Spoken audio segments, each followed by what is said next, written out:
Anyway, the point is that the patient would come in, something would happen. They wouldn't understand it. I had a little bit of an understanding. I don't think that we can really understand divine intelligence, and we can understand it as much as we possibly can, but there's a limit there because we're still human. And so I just knew that something magical was unfolding. I could feel it. I could sense it. The patient could feel it. They could sense it. They'd get up off the table. They felt better. And we were both like, wow, well, that was amazing. And then they'd go out into their world. And, most of the time they'd feel better for maybe a couple of weeks. And then the effect would start to wear off. And so then they'd come back thinking, I did something, right? I did it. Right. And so I would assure them again, we'd go through the whole thing all over again. And they're like, well, I don't care what it is. Do the thing that you did the last time that I was here, because that was amazing. And that felt great. And for like a week or two, I had no pain. And so I started to really see the breaking down, because I realized, oh, they're dependent on me. They think I'm doing the thing. And so that's where I realized, oh, this needs to be taught to the patient. Well, we'll just use the word patient, to the person, right? To the person, to the human, because I'm not doing this. So if I'm not doing this, who is? Our creator, right? Right. That which we're created by. And so one of the most magical experiences that I had, and can I just share this piece with you? Okay, really quick. About 2 or 3 months after I started working energetically, the cool thing about that was I started to feel the treatment experience without the interference of touching skin with my hands.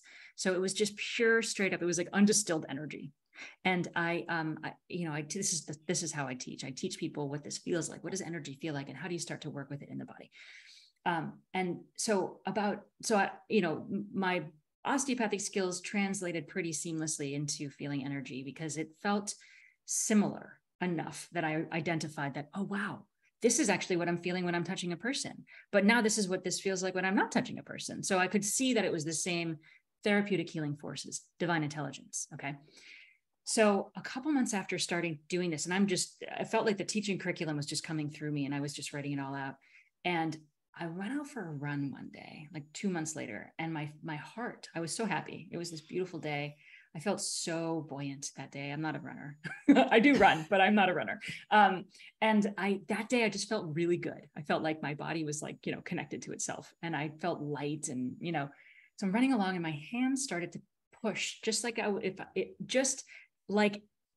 if I had been treating somebody. My hands kind of started to get repelled away from my body magnetically. That's what I feel, magnets. The magnetism of the energetic field. And my hands started to move like I was treating someone, except I wasn't treating anybody. And my hands were running I was running with my hands like right in front of my heart. And I was like feeling the edges of my own electromagnetic field coming from my heart center. And I was like, oh my gosh, no way. Really?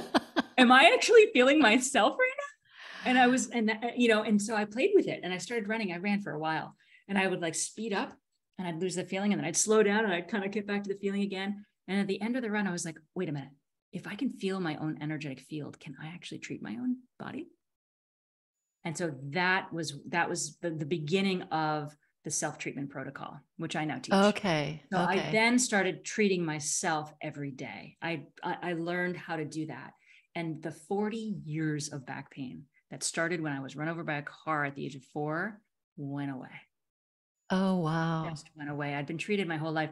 That, part of my journey is that I was so traumatized. I've had such emotional wounding and such physical wounding that I've always been a seeker. I've always received services from other people. So I'm going to bring the conversation back to that. I have always been to the chiropractor and the osteopath and the acupuncturist and the therapist and the, massage. I mean, you name it, I was there. And COVID started, and I didn't have the access to these services anymore. So I stopped everything except for my own self-treatment. And that was the time in my life when my pain actually went away. Interesting.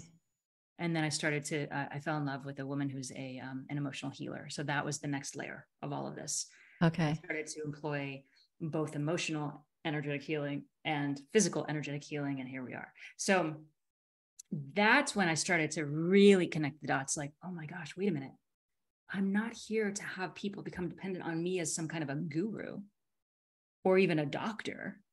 And what a gift that I do have some medical training, because there's a lot of wonky people out there who are calling themselves energy healers. And I'm saying that because there are so many amazing energetic healers out there, but the masses don't believe that there is, credibility there. We're still in a world where a degree means a lot. It does help. I do get that. But before we go on, what came to me when you were talking was, and I relayed this story this morning in a prayer call with a friend, was that in the Bible, the man at the well, who, not the well, excuse me, he's the man at the pool, the pool of Bethesda. I don't know if you know the story, but there's a guy who's sitting there waiting to be healed, and he couldn't get into the healing waters, and he'd been there for like 40 years, and he was paralyzed or something. I don't know what is, I don't remember that, but he couldn't get in. And Jesus comes upon him. And he's like, what are you doing here? Well, I've been here for 40 years. I can't get into the pool. Victim, victim, victim. I can't get there. Everyone gets there before me. I can't do it. And then what Jesus does, and this is what, this is really a cornerstone of my own ministry. He says to him, do you want to be healed? Which is like, duh, because so many people don't want to be healed. They just want stuff fixed. They want stuff to kind of get better. Give me my medicine, give me my something to anesthetize me, make me feel better, but I don't really want to be healed. So he asks, do you want to be healed? And the guy says, yes. And so Jesus responds and he goes, so he doesn't heal him. He says, pick up your mat and walk. Oh. He gave him, I mean, he's like, you have the power to do this. Exactly. Do it. Exactly. And there's something in the energy of that moment where, the guy, at least as the story goes, gets up and walks, and he's healed. He essentially heals himself. He has to want to be healed. He heals himself. And Jesus is just there to tell him, kind of like your person who says, you are an energy healer. She gave you what you already knew. Yeah. You already knew that. And so because you already knew it, it was just this kind of catalyzing moment for you that was like, yes, and everything kind of aligned because that's my truth. And, this man's truth was that he was healed, but he had to get that himself. And that just is kind of what all of what you're talking about reminds me of. You don't have to keep going back. I mean, like Jesus wasn't about keep coming back to me. It's right. Like, you can heal yourself. You can heal yourself.